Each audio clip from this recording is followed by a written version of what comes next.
Nonetheless, we will proceed, and we will look at 2 military blunders. We'll be looking at one of the battles that I find the most interesting from the Three Kingdoms period, but for reasons that will soon become apparent. And we'll also be looking at a battle that many people have requested, the Battle of Karai. The only question I have is, do you want to do the Three Kingdoms battle first, or would you prefer to go to Karai first and fight the Parthians alongside of Crassus?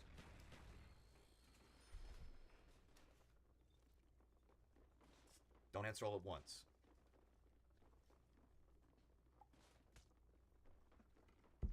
Well, you know what? I'll choose then. So, this battle has stuck with me since about 2001 when I first picked up this game, so it's been 20 years. And the reason why the battle stuck with me is because I don't know how many of you are familiar with the Dynasty Warriors games, but some of the videos they put in, some of the cutscenes are rather out there. So, I'm going to show you why I was interested in this battle first, and then we'll talk about what actually happened historically, because the way that Dynasty Warriors presents the battle is actually not terribly accurate. But let's just jump into it, and then work our way backwards from Dynasty Warriors.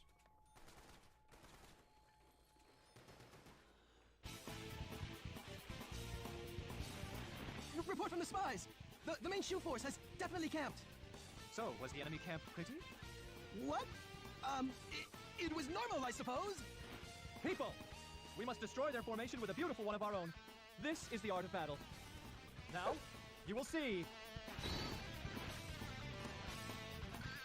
Okay, so let's go back just a bit and look at the map. Care about the intro because I'm going to provide that part. Okay, so here, this is actually inaccurate. It has most of the Shu forces being present on the same battlefield. The truth is that this was a separate battle, sort of to the south and east of where the main force under Zhuge Liang was. Wei Yan was nearby, but Ma Chao wasn't by virtue of being dead. On the Wei side of the equation, Sima Yi and Zhang He were on the scene, but Cao Zhen was elsewhere. And then this is actually Cao Pi, the Emperor's wife, Zenji. She was not present at this battle, so that's my knowledge. She was probably back at the capital. But in Dynasty Warriors, they want to have a certain number of female characters, so, you know, we put her in. Anyway, this hill represents the place where Ma Su actually encamped, and that's probably somewhat like what it would have looked like in terms of standing out as the one big hill in an area that didn't have that kind of a terrain feature. The way that they have the battle play out, you, as Zhang He, or whatever Wei general is fighting alongside of Zhang He, you have to cut off Ma Su at the top of the hill, and then charge down somehow. Even though he's on high ground, you charge downhill at him. So the way they have the battle constructed makes no sense, but it stuck with me due to that previous cutscene where he's talking about the enemy camp being pretty, and also because of his second little cameo here. A downhill charge, like falling blossoms. My people, let's dance around them! So, that is our nightly dose of Dynasty Warriors. Anyway, let me see if I can pull up a few representative images as we figure out how to explain this battle a little better than what Koei provided. And also, I haven't played enough of the sequel games. I've played most of them through once, but never in any great detail, so I don't know how they present J-Team. But I imagine they present the battle a little more accurately than Dynasty Warriors 3. Alright, hopefully there's a map in here somewhere. Well, okay. This will be useful. Although, I think this basically shows 2 different campaigns. The point... Okay, so actually this was to the west. I was a little wrong about the geography, but in all of... let me explain the general context first. So, by 228, the 3 kingdoms have been established. You have Shu Han, Cao Wei, and Eastern Wu. Cao Wei is by far the most important and powerful, but they have had some change-ups over the last few years, and they no longer have Cao Cao, the great leader who founded the country. He's been dead for about 8 years. Shu Han was also founded by charismatic leader Liu Bei and his 2 sworn brothers Zhang Fei and Guan Yu. They're all dead now. Liu Bei died in 223 after leading a disastrous attack on Wu to avenge the death of Guan Yu. Zhuge Liang, the chief strategist of Shu and also the prime minister, had advised Liu Bei not to do that because he said that it was important that Shu and Wu fight together to fight Wei because they are at such a disadvantage. Now that Liu Bei's dead, that is what is happening for the most part for the next 30 to 40 years. Shu and Wu will be on one side in the south, Wei will be in the north, and they will team up to fight against Wei. Although, even with both of them fighting together, Wei is still stronger. So, some of you might be familiar with this period from playing the games or from reading the novel or what have you, but it's important to note that most of the famous figures, militarily speaking, are dead. So for Wei, their generals such as Zhang Liao, Zhao Dun, Zhao Yuan, almost all of those guys are dead. The only major figures left in terms of the generals who had been winning acclaim earlier are Zhu Huang and Zhang He. And by the way, Zhang He is the guy we just saw in the video with the no shirt and the claws. In history and in the novel, he's a guy who doesn't really get much of a personality, so just kind of assumed to be a hard-ass veteran soldier. This is a guy who's been serving since the 180s, so he's probably 60 or so years old at least. And he doesn't come across as a guy who has much of a sense of humor, but he's very professional and accomplished. For whatever reason, Koei decided to make him Vega from Street Fighter 2. A decision I'm okay with, but I have no idea how they got to that point. I'd love to know. Also, the major strategist in Wei is now a guy named Sima Yi, who has been in and out of power for the last decade, as he's been in and out of favor with different rulers. So when Cao Pi was the emperor up to 226, Sima Yi fell out of favor. And now Cao Pi's son, Cao Rui, who's only about 20 or so, has come to power, and Sima Yi helped to defuse a conspiracy by one of the generals elsewhere, so now Cao Rui has put him back in power and given him control of the West. The basic goal for Zhuge Liang to try to gain more power to break this stalemate, a stalemate which, by the way, which favors Wei in the long run because Wei has a bigger population, and ultimately will be able to overwhelm the other two, he wants to capture the city of Chang'an right here. This is an old imperial capital. It's probably really at this time the only huge city in the West. And once you take this, it opens up the central plains, which are over here. This is where most of the wealth and population of China at this time was. And as you can see, all of the terrain to the south, this border between Shu and Wei, lots of opportunities for ambushes and difficult mountain battles. And then you have the Xiongnu. Sometimes people say that they're the Huns. They're up here. This is the Mongolian steppe. And there are also some nomadic peoples around here. So this area is not super settled at this time. So, what ends up happening is that the Wei forces in this particular campaign are actually outnumbered because they're in the fight on two fronts, and they just had to deal with a major uprising. As I mentioned, a lot of their major generals are dead. Zhu Huang died putting down that revolt that Sima Yi was fighting against. Zhu Huang was serving under him in that battle. So now the only senior general who's basically a leader of men is Zhang He. You have Cao Zhen, who is a cousin of Cao Rui, and then you have Sima Yi, who's sort of the grand commander. On the Shu side of things, you have Zhuge Liang, who is not only prime minister but also commander-in-chief. He has a couple of young assistants under him. Ma Su is basically his best friend. They're both scholars, and they usually hang out in the same tent. He will entrust a lot of authority to Ma Su in this campaign. It will turn out to be a bit of a disaster. There's also Zhao Yun, who's now over 70. He is famous for being one of the great warriors of this period. On several occasions, he has really distinguished himself in individual combat or by putting himself at great risk. And despite his advanced age, he's still effective. However, he's not really a great general. He's more of a hothead who just charges in and relies on his physical strength and skill. There's also Wei Yan, who in Dynasty Warriors, for whatever reason, is portrayed as a barbarian. He is a bit of an egotist, but there's no reason to think he's a barbarian. He is a strategist in his own right, but he takes a lot more risk than Zhuge Liang. When he follows orders, he's a very effective general, but he's a guy you kind of have to work with a lot to keep in line, because his ego is pretty big and he gets offended pretty easily. But when he's used properly, he's very deadly. And they have a few other generals, but nobody particularly worth mentioning except for Wang Ping, who will be a subordinate under Ma Su in this battle. Wang Ping is not ultra-talented, but he is a man with great sense who will typically do well. I guess a couple other notable officers are Ma Dai, the younger brother of Ma Chao, who recently died. He is a Zhuge Liang guy, very capable leader, obedient. And then Zhang Wei is a very young strategist who fought against Shu as a part of Wei at one point. He joined up with Zhuge Liang a few years ago, and now he's basically his protege. So anyhow, when Zhuge Liang's looking at the map, he realizes that if the enemy were to come through Jiting, they could then sweep into the rear, and this would mess up the Shu logistics and give the Wei army a route directly into Shu. So he says, I need a force to hold this position through the pass, and if we hold that position, then our rear will be secure, and we can focus on trying to seize the city of Chang'an. And at that point, Ma Su volunteered. Now, Zhuge Liang was a little hesitant because Ma Su had never really done an independent command before. He thought that Ma Su was a man of great learning and talent, but he just didn't have a lot of relevant experience. And there's also a story in Romance of the Three Kingdoms that on his deathbed, Liu Bei warned Zhuge Liang against empowering his friend Ma Su. Liu Bei basically said, look, I get that he's your friend and he's a smart guy, but this is not a responsible person. He cannot handle major commands. He doesn't have it in him. Of course, you can't really blame Zhuge Liang for not taking that advice too seriously, since, as I mentioned, Liu Bei was just recovering from a massive military defeat that he himself engineered. So Liu Bei was never much of a general. So the idea that he could recognize someone else's general makes this probably someone else's generalship, makes this a pretty spurious story. Anyhow. So Ma Su marches off with his men and Wang Ping, and Wang Ping's idea is that they should find where the roads intersect, and then use the local woods to set up a wooden barrier to block the road. If you do that, then when the enemy converges, they will have a lot of trouble deploying, and your small force will be able to hold them off. and they will be forced to go elsewhere, and you'll have plenty of time to rush in reinforcements as needed. Or, better yet, just keep them there and let Zhuge Liang press hard against Chang'an. But Ma Su looks at the terrain and he says, there's no way in hell they can come through here. This place is extremely rugged and secure. There's a nice hill over here. We should just camp on the hill. The hill will overlook the entirety of the position, and we'll be fine. Wang Ping, who's a more experienced practical soldier, said, well, Zhuge Liang's orders are to fortify at the crossroads, and the crossroads is over there. Ma Su says, dude, trust me. I've read all the books, and the books tell me that this hill is where it's at.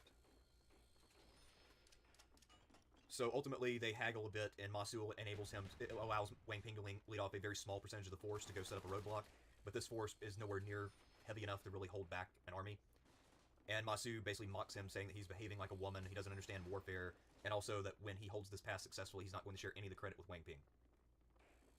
And going into this campaign, Ma Su had really staked everything on it, because Zhuge Liang said, this is extremely important. Are you sure you can do it? Ma Su's response was, I swear on my life, either I will hold the position as promised, or you can execute me. I will not fail you. Zhuge Liang agreed. So Ma Su has taken a pledge on his life to hold this position. When Sima Yi arrives in Chang'an, Cao Rui greets him, and the two of them become close for the first time. Sima Yi is then given more or less complete control of the campaign, and he decides that this point over here is the key. He needs to turn Zhuge Liang's flank. So this is exactly what Zhuge Liang had predicted.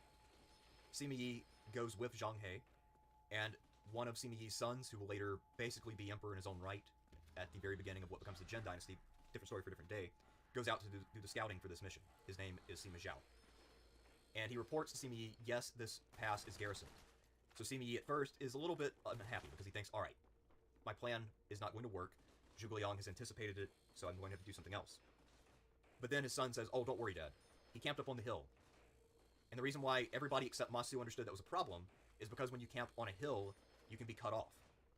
And even though you can get a lot of momentum charging downhill, and you can charge downhill like falling blossoms, people have plenty of time to get out of the way because they will see you coming. And then you're playing a cat and mouse game that you can't win, and there typically is not a lot of fresh water or food on the top of a hill. So Sima Yi figured this out immediately, and he and Zhang He began to assault the position. What ensued is a pretty mixed up, confusing battle. I'm not going to go through every single detail of it, but effectively what happened is Sima Yi put Zhang He between Ma Su and Wang Ping's forces, so they couldn't really help each other, while he cut off Ma Su and then denied him battle when Ma Su would try to charge downhill. Ma Su's men were becoming very disheartened by everything that was going on, and they were threatening to mutiny. There was also a nearby force under Wei Yan, who was effectively kind of holding the gap between some of the other forces over here to the more to the east and Jiting. So Wei Yan arrives with reinforcements. So what Sima Yi effectively does is to let Ma Su go, because he figures it'll be easier to cut down his men in pursuit if he has him on the run and not up on a hill. So Ma Su's men break out, but only because Sima Yi wants them to, and then the Wei army starts to pursue. They inflict pretty bad losses on Wang Ping and Ma Su. Wei Yan joins, he turns the tide for a bit, but then there are more Wei reinforcements, then there are more Shu reinforcements, but the battle is steadily moving south. And eventually Zhuge Liang himself arrives on the scene, and at one point he is nearly captured, because his forces are overall taking the worst of all this. In the end, it is up to Zhao Yun arriving with another force that was held in reserve, that was probably slated to attack here, and also the two young sons of Zhang Fei and Guan Yu arrive as well. And it's a pretty close run thing, but ultimately what really helped to bail out Zhuge Liang is that Sima Yi was being pretty cautious. As I said, he didn't have a huge army going into this, he had to be somewhat cautious, and also he was a little bit cautious by nature. So when they had Zhuge Liang dead to rights at one point, where it was at, I think it was that city of Longshan right here, Zhuge Liang did not have enough men to defend the city, so what he did is he just left the gates open, making it look like a trap. So then Sima Yi said, okay, I see what he's trying to do here, it's clearly a trap, and backed off. And later on, Sima Yi would basically laugh it off when he learned it was a trap, and say, okay, got me again. But, make no mistake about it, the 228 campaign was a Wei victory any way you look at it. I don't know exactly how much they retook.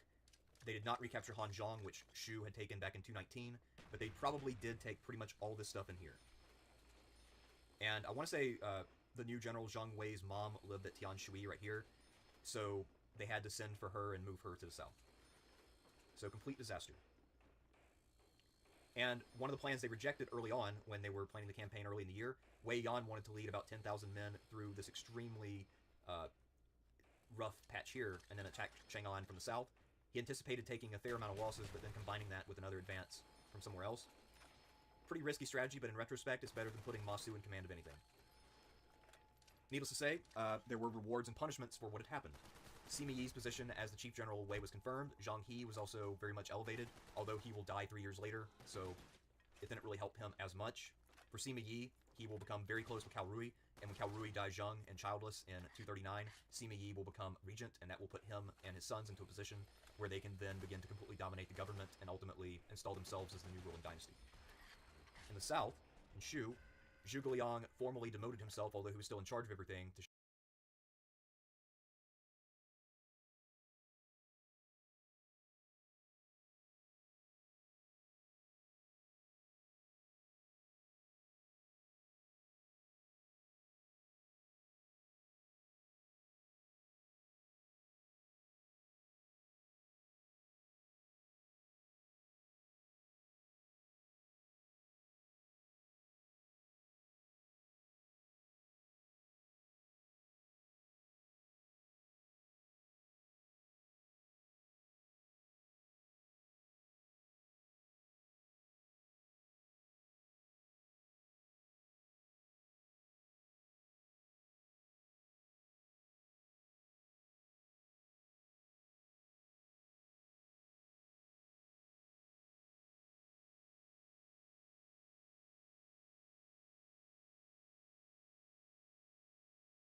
show that this had been his fault, among others.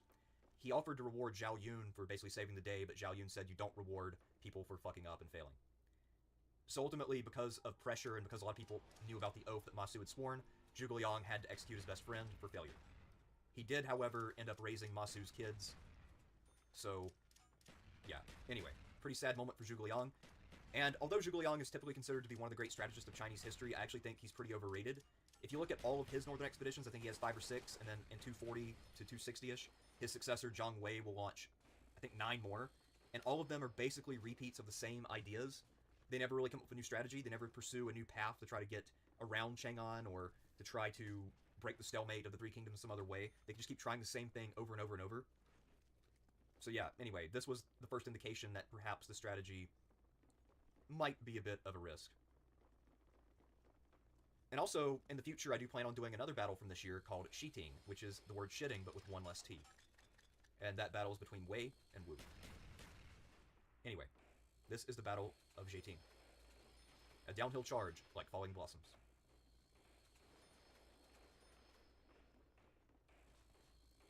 So anyway, that is all I have on that. Let me recover. cover for just a second, and then we can go to Parthia. Let's get ourselves a picture of Marcus Crassus going.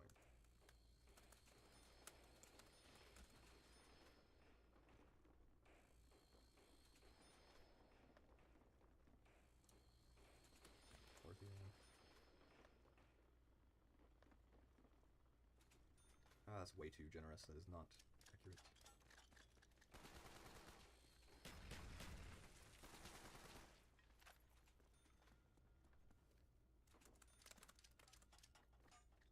Yeah, of the three great ancient Persian empires, Parthia is definitely the weakest. Close enough. The border is probably a little generous for Parthia, but this isn't too bad. We'll go with that. See if we can find a Parthian mounted archer here.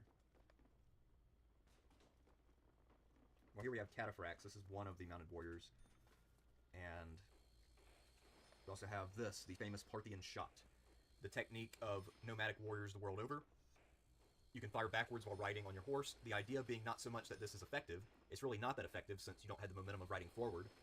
But what it does is it urges the enemy to pursue you. And then when they pursue you, you can counterattack at your leisure. Since your force will probably have more momentum and more mobility, this is a way for this army to gain an advantage. So a bit of backdrop on the Parthians before we talk about why Rome is getting involved in this war. The Parthian Empire was effectively the direct successor to the Seleucid Empire. The Parthians sprang up in a part of western Iran and slowly took over territory from the Seleucids. Finally, when the Seleucids were dissolved by Pompey, the Parthians were officially and completely done with them. Although they had been done with them for a while at that point, and the Seleucid Empire was really only the rump state of Antioch by the time that Pompey came along, but you get the idea. Parthia was divided into 7 areas based on the 7 great families of the kingdom. It was kind of like the Holy Roman Empire in a way. The king himself was not super strong, and was always heavily dependent on the support of the great lords. Kings changed fairly rapidly, and there just wasn't a great deal of central control. So Parthia will never really pose a great offensive threat to the Romans. By the time the Persians become a problem for Rome in terms of being able to take over territory, that is when the Romans are dealing with the Sasanians, which are a new dynasty and a new phase in Persian or Iranian history. The Sasanians will be a pretty major power, but the Parthians are much less so. That being said, they can still be deadly if they're defending their homeland, and if they are offended by the war that is being waged against them. Now, as a lot of you know, by the time you get to the 50s BCE, the Roman Republic has become the first triumvirate. Crassus is one of the 3 men calling the shots, the other 2 being Pompey and Caesar. Crassus's fame derived from his great wealth. He was born effectively as the wealthiest man in Rome, and he invested in a lot of slums and tenements, which made him even richer. Up until Pompey's conquest of the East, he remained the richest man in Rome, and after that point, they became great rivals with one another, and for the most part, they did not get along terribly well, even after they were reconciled and became allies on a formal basis. But Crassus was missing something in his resume. Despite being one of the 3 men who elect most of the magistrates and really call the shots, he had never really gotten a great deal of military glory. Sure, he had been the primary general during the war against Spartacus, the Third Servile War. But a lot of his thunder had been stolen by Pompey, who arrived in time to clean up some of the stragglers. And his performance in that war actually wasn't all that impressive to begin with. He beat a bunch of slaves, most of whom were not armed, a lot of whom did not really speak the same language, they weren't really coherent, there was no grand strategy involved. So Crassus won effectively against a revolt which had very little chance of actually succeeding in the first place. But Crassus was very eager to get in on the action before he was too old. By the time he began his Parthian campaign, he was already 60 to 62 years old. And one encouraging sign for him is that his son, Publius Crassus, had been serving under Caesar as a legate and doing extremely well. So he takes his son with him to go to the east, because he knows that his son's a capable soldier. And Caesar also sends 1,000 Gallic cavalry in addition. These men are hardened veterans, and they are known for being good in mounted warfare. Now, as you might know, and as is obvious to everyone except the Romans on occasion, when you're fighting a force which is mostly mounted, when you're fighting these guys, you need a lot of horsemen. You need to be fast. You need mobility. And the Romans were not ever that great when it came to cavalry. Their infantry were the best, but their mounted arm tended to be outnumbered and also not of the highest quality. And in this campaign, there won't be much of an exception. Another thing that Crassus did not have going for him in this campaign is that he had no element of surprise whatsoever. The Parthians knew about his campaign from the time he left Rome. So effectively, in 55, he decided, I'm going to Parthia, and I'm going to conquer it, or at least some part of it, and win military glory. And he announced his intentions in public in Rome. And because Rome had a treaty with Parthia at this time, dating back to Pompey's settlement of the East, Crassus had no casus belli. The Parthians had not violated the treaty in any way. So even by Roman standards, where you can make up some really ridiculous reasons for going to war, Crassus did not bother to do that. He was simply going to go to Syria, raise an army, and invade. And even though we know that the Romans were very hypocritical about this kind of stuff, they did take their thinly veiled excuses seriously, because they thought that was enough to keep the favor of the gods. One of the tribunes, Aetius, I can't remember his, Aetius Capito, there we go, said that the war was impious. So he said, I'm not going to allow this, I'm putting forward my tribunician veto. He tried everything in his power to stop Crassus, and he also performed rituals which sort of separated Rome from Crassus. Crassus wasn't as bothered by this as you might think. He figured that he was going to steamroll forward. He may have overestimated his abilities just a bit. We have to remember about Crassus that, while now, because of Carrhae, we tend to think of him as being a blundering moron, he had never really fucked anything up to this point. I mean, like I said, he didn't do great during the wars with Spartacus, but he did well enough. And before that, he had fought and won a battle on Sulla's behalf during the civil wars of the 80s. He also had been a pretty accomplished politician. While he relied heavily on his wealth, he was also a pretty good speaker. He was a very precise speaker, so he did well in courtroom settings as a defender, so he could go in and cite all the facts of the case, talk about case law, and be pretty on point. I mean, he wasn't setting the world on fire like Cicero, but he was perfectly competent. And he also was very good at making alliances and all of that kind of stuff, so he had no idea that he was incompetent, in other words. He'd always been able to succeed up to this point. He did not know what he was getting himself into. I also have reason to believe that Crassus didn't really understand the terrain of the East at all. There's some evidence in Plutarch that the men were upset that Mesopotamia was so dry. Drinking water was harder to come by, the humidity was low, so the weather was not comfortable for them. They were out of sorts. The other big legate in this campaign is the now famous Cassius Longinus. Not Quintus Cassius Longinus, the guy we talked about from Spain, who created a rebellion for Caesar, but the famous Cassius Longinus, Gaius Cassius Longinus, one of the assassins of Caesar. And in a campaign which mostly created failure and just really hurt Rome morally, there is a hero of the campaign, and that is Gaius Cassius Longinus. And that is actually what gives him the kind of standing later to become a major conspirator. But we'll get there when we get there. So, Crassus was in a hurry to get to Syria to start building his army. So in late 55, he departed from Brundisium with sort of the core of his army and a treasury. Despite it being winter and the weather being rough, he was in a hurry, so he just kind of went ahead. Some of the ships that were in his group sank and men were lost, but Crassus didn't care. He then crossed overland through the Balkans and Asia Minor, raising men and money. He stopped by a client king's place and saw that the guy was building a new city, and he kind of mocked him for his age, and the king fired back, "Weren't you a little old to be embarking on a major conquest?" There also were lots and lots of negative omens throughout this entire process. Basically, anytime Crassus entered a building, something would fall, or somebody would sneeze, or other little things that people regarded as bad omens. And Crassus did not handle them all that well, and the cumulative impact of this is that people began to think that there was something seriously wrong with Crassus's campaign, that the gods had it in for him. I don't think the gods did have it in for him, I just think that Crassus fundamentally failed to understand the situation. So, in 54, he's in Syria raising troops. He will eventually amass an army that has about 40,000 total men. And I believe he has 7 legions, so each legion would have maybe 6,000 men of heavy infantry. And then he amassed auxiliaries, about 4,000 or so cavalry, and about 4,000 or so light infantry, who could sort of do some of the same things as the cavalry in terms of guarding the flanks, doing scouting, foraging, etc. But the problem is, pretty much all of the men that the Parthians will throw at him will be mounted. So effectively, only 8,000 out of 40,000 of his men are capable of fighting back, unless the enemy gets to close quarters. Now, there are some men who are cataphracts, these heavily armored men who get enclosed with spears, and I believe in the thumbnail of this video I used cataphracts, but the mainstay are the mounted archers. Cataphracts were pretty much just nobles, unless I'm mistaken. So, one of Crassus's allies and neighbors, King Artavasdes of Armenia, told him, "I'm an old enemy of the Parthians. If you would like to march north through my territory, we avoid letting them harass you on the march. Their cavalry will be way less effective in this rugged terrain, and then we can fall down the Mesopotamian valley, which is a lot wetter and more lush than the surrounding desert, so the advantage they have in mounted men will count for a lot less. And also, if you come this way, I will reinforce you with a significant number of men, about 46,000 men total, including roughly 15,000 mounted soldiers." That sounds like a pretty good deal. Crassus said, nah. Crassus instead opted to do a campaign which had a two-pronged assault, the Roman assault and the Armenian. At some point, also during 54, he received news that there were revolts in the cities of Seleucia and Babylon, which would be somewhere approximately right here-ish. These are pretty much the two richest targets in the area anyway, so you might think he might want to start early to try to take advantage of the turmoil of the Civil War. Because yes, Parthia was having a civil war right as the Romans were about to invade. The old king, Phraates III, had died a few years before, and then his two sons had taken over, and now they were fighting a civil war. The younger son would ultimately win, but by the time that Crassus is invading in 53, this son will be less than a year in power. So Crassus is striking while the iron is hot, and a lot of the opportunity that he is taking advantage of is something that he couldn't quite foresee. He only knew in 55 that old Phraates III was gone, but he thought the two brothers would get along.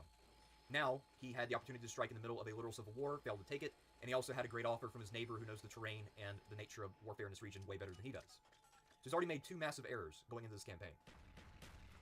And a third, he did not recruit more horsemen. And it would appear also that the Parthians shared the Roman perception of Crassus's campaign, that it was simply opportunistic. It was unjust, and it was a simple cash grab. Crassus thought that he was going to win an easy victory over an enemy which did not have the wherewithal to fight him back. So, at first, when they're advancing through the desert, the Parthians are keeping their distance. They can see the dust from the horses, and the Romans interpret this as, oh, they're scared. They know they don't have anything to fight us. We're going to win. We're going to reach their cities, they're going to surrender, we're going to leave here loaded down with treasure and glory. What they don't know is that despite the fact that the new king is not very experienced, he still has a pretty good handle on things. The new king is named Otanes III, or second, excuse me, no, Orodes, sorry. Orodes II. And his chief general is a man named Surena. So, Orodes II decides that he needs to prevent the junction of the Armenian and Roman forces. He takes the main army himself and goes into Armenia to hold down Artavasdes. So all of the fighting that we're going to talk about, and all of the accounts you might have read about Carrhae, do not involve the king of Parthia at all. They do involve his chief general, whom the Romans name as Surena. Most likely a very Latinized form of his actual name. Surena is the best Parthian general of his time, and he is also the second most powerful man in the entire kingdom. He's one of the great lords, and he effectively made sure that the civil war went to Orodes rather than Mithridates IV. So effectively, what happens is you have three parts of Crassus' army, one under Cassius, which is, I think, the rear guard, the main infantry force under Crassus himself, and then the vanguard with a great deal of the light troops under the younger Crassus, Publius. The strategy seems to be to draw the light troops away from the heavy troops and annihilate them separately. And to achieve this, what Surena does is he strikes first at the infantry, and the infantry, of course, are helpless because they're being shot at by guys on horses with bows. So while he's under fire, Crassus orders his son to counterattack. And his son does counterattack, and he ends up chasing the enemy several miles, and then the enemy wheels about, gets reinforced, and they enter into a desperate melee. Meanwhile, other forces are keeping Crassus pinned down where he's at. Ultimately, in the melee, the Parthians win, and later Crassus will learn that his son's been defeated. He actually takes this pretty manfully. I mean, it's a pretty hard blow to lose a son. He was very proud of his son by all indications, and he was really looking forward to seeing his son win accolades from this campaign and go on to be consul and, you know, really have this long career of great achievement. He would achieve all the military success that Crassus himself had always longed for. And that was actually one of the aims of this campaign, is to let his son go out and show how awesome he is. So anyway, he took it manfully and told his soldiers, guys, I know we're in a pickle here, I will grieve later. For now, if we're going to take revenge for my son, let's just kill some Parthians and cut our way out of this. But his men had really lost faith pretty badly. They saw that he had blundered. He had also made some serious errors in their eyes by sort of taking a light view of all of the bad omens that kept accumulating. There was one time where somebody handed him a liver from one of the sacrifices, and it slipped out of his hand, and he said, yeah, I guess I'm getting old, but don't worry, I can grip my sword when I need to. So anyway, the troops are on the verge of mutiny, and effectively they offer the command to Cassius, but he refuses. Because you know good old Cassius, he is incapable of disloyalty. At least he was at this time. So he refuses to take command, maybe he just doesn't want his name associated too closely with what is obviously going to be an epic defeat. Crassus is forced by his men to surrender, and when he meets with the Parthians, they do not observe the norms of war because Crassus did not observe them for his part. He invaded them while the treaty was still in effect. So they take him to their camp, and according to stories, they then took molten gold and poured it down his throat. This is because Crassus was famously greedy. In Rome, he built tenement buildings that collapsed and killed people because he didn't put enough time or effort into making them properly. He was a moneylender. He did a lot of shady stuff. He had no real limits on what he was willing to do to make money.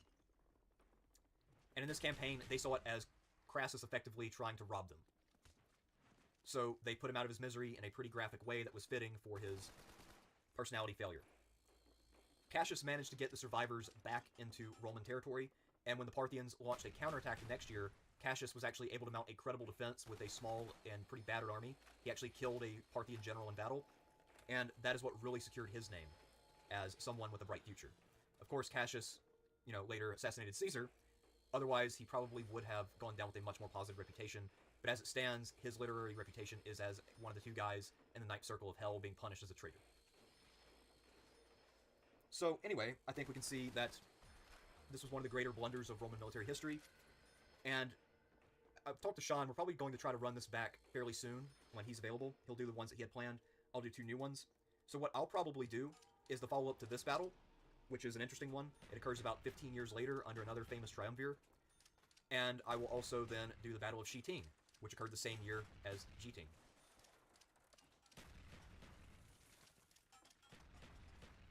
Alright.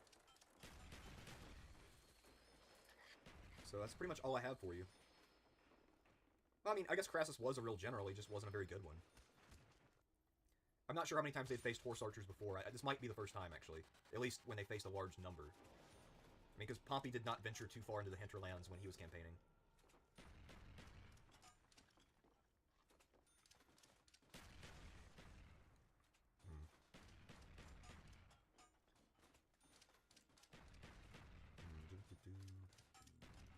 Rome 2, Ctesiphon.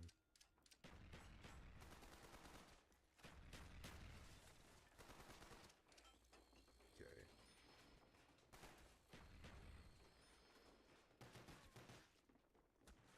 Alright.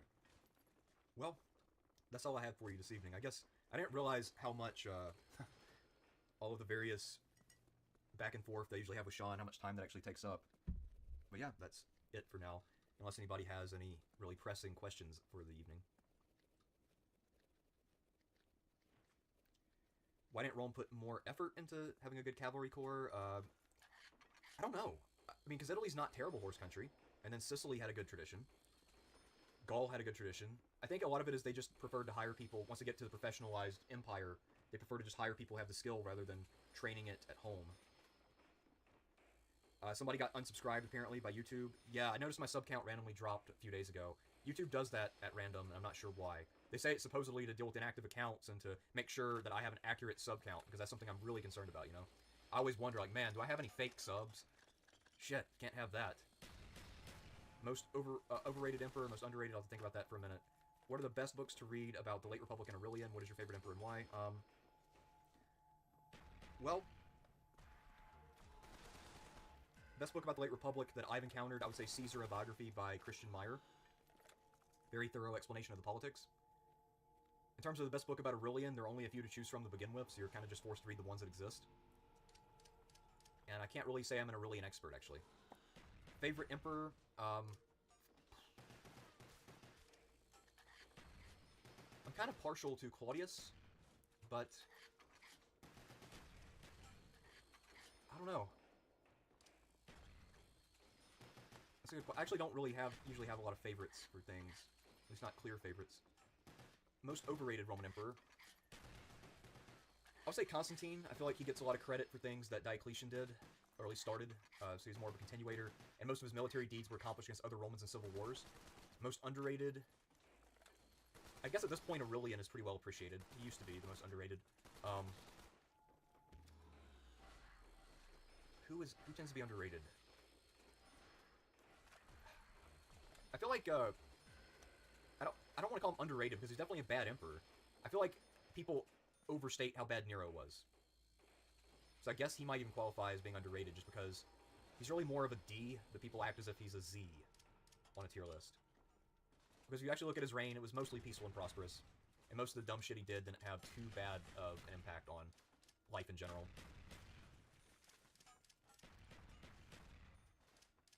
Yeah, and the Parthian shot tactics and the circling would have been very unnerving. Should Hannibal have secured Spain and pressured Sicily? I don't know how he would have gone about doing that. I mean, he basically had Spain secured. All of the parts that Carthage had previously owned remained Carthaginian. The only parts that the Romans took over in the north were thinly held by a 10,000-man army that had just arrived. So it was, they weren't really losing any core territories, and they didn't have any mines up there, or any long-lasting alliances or anything like that. And then as for threatening Sicily, the problem with that is that Rome can raise up most of its manpower without having key allies close to home defecting. So I don't know if putting pressure on Sicily has the same impact on undermining Roman morale that putting pressure closer to home has.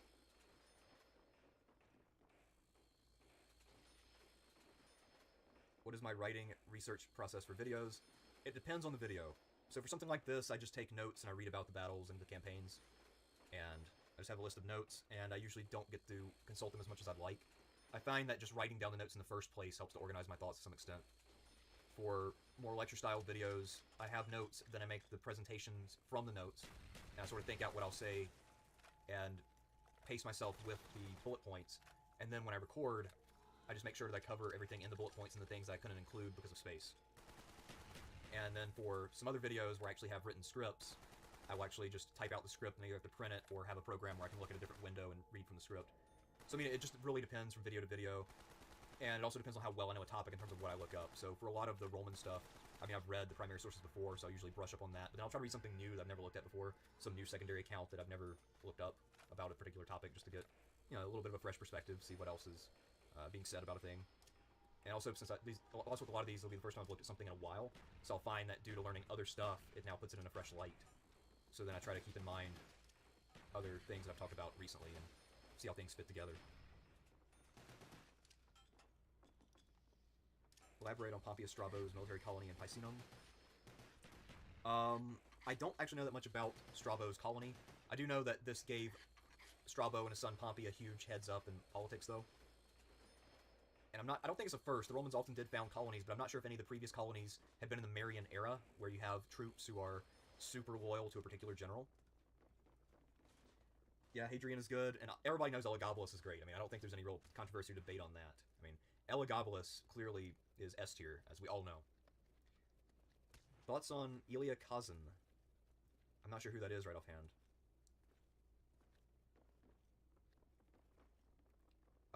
I would be cautious about lead-based explanations. Usually when it comes to lead-based pipes, the thing is they get filled with lime, and that blocks any more lead from getting in the water. So only new pipes have that problem. The older pipes, because of lime buildup, you wouldn't really be getting that much lead in the water. And also you wouldn't have lead poisoning all across the Empire all at once anyway. So all the lead explanations are a little bit underwhelming.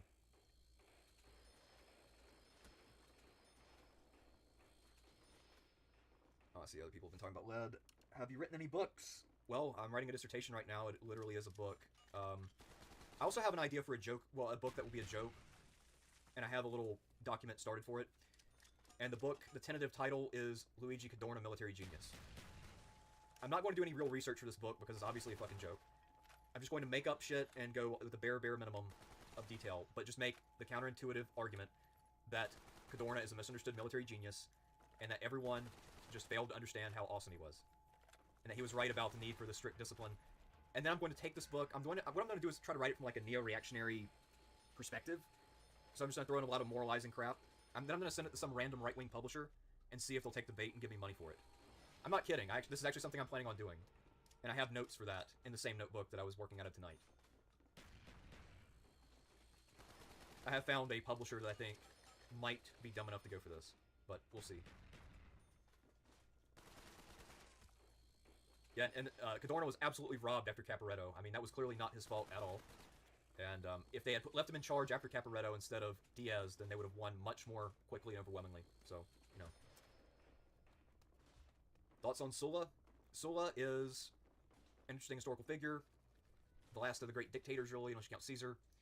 His reforms ultimately failed because he thought that as long as you have the cursus honorum in place that, people won't do things that they're not supposed to do. But that was pretty naive. Yeah, it's too bad that Sulla spent as much or more of his time and talent fighting other Romans rather than expanding the empire. If the Roman Empire had been more stable at the time,